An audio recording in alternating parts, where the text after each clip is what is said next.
ಒಂದು ಕಾಲದಲ್ಲಿ ಈ ಪ್ರಪಂಚವೇ ಜಲಮಯಗೊಂಡಂತಹ ಸಂದರ್ಭದಲ್ಲಿ ಈ ಪ್ರಪಂಚದ ನಿರ್ಮಾಣಕ್ಕಾಗಿ ಆದಿವಾಯುಧ ತ್ರಿಮೂರ್ತಿಗಳಾಗುತ್ತಾ ನಮ್ಮ ಹುಟ್ಟಾಯಿತು.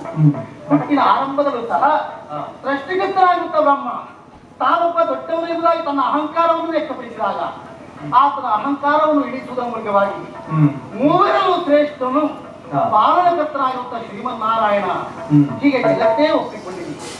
ಆಮೇಲೆ ನನಗೆ ಈ ವೈಕುಂಠವು ಪ್ರಾಪ್ತಿಯಾಯಿತು. ವೈಕುಂಠದ ವಿಶೇಷತೆ ಬಹಳಷ್ಟು ಉಂಟು ಸ್ವಾಮಿ. ವೈಕುಂಠಕ್ಕೆ 4 ಮಹಾದ್ವಾರಗಳುಂಟು.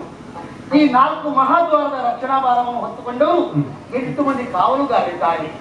ಒಂದೆಡೆಯಲ್ಲಿ ದೇವಿಜರಿದ್ದಾರೆ, ಇನ್ನೊಂದೆಡೆಯಲ್ಲಿ ಚಂಡ ಪ್ರಚಂಡರು, ಮತ್ತೊಂದೆಡೆಯಲ್ಲಿ ದಾಸಿ ವಿಧಾತಿಯರು, ಶಂಖದಂತ ಹಾಗ ಪುಷ್ಪದಂತ, ಹೀಗೆ 8 ಮಂದಿ ಕಾವಲುಗಾರರು ನನ್ನ ಆಜ್ಞಾನುಸಾರವಾಗಿ ವೈಕುಂಠಕ್ಕೆ ಯಾವುದೇ ರೀತಿಯಾದಂತಹ ತೊಂದರೆಗಳು ಬಾರದ ಹಾಗೆ ಅವರು ನೋಡಿಕೊಂಡು ಬಂದಿದ್ದಾರೆ.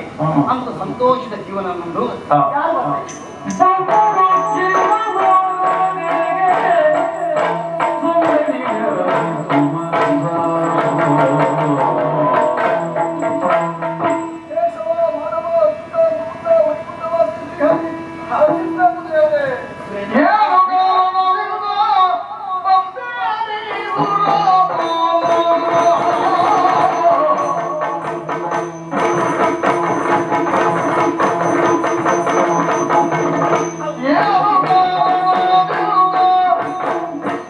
Yeah!